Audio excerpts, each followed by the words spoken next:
Project किया है, ठीक है। माइक के ऊपर एक जो 500 1000 रुपये वाली जो कम्बल मिलती है, कम्बल हमारे पास था, देखो, ठीक है।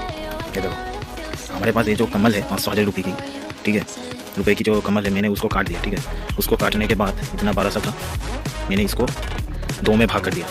एक को मैंने ये जो माइक है, बुआ माइक है, माइक के ऊपर एक रोल करके लगा दिया, ठीक है। फिर और एक दोनों था, एक को मैंने लगा दिया राउंड करके, और एक इसके ऊपर, एक के ऊपर और इसके एक के ऊपर और एक मैंने लगा दिया रोल करके।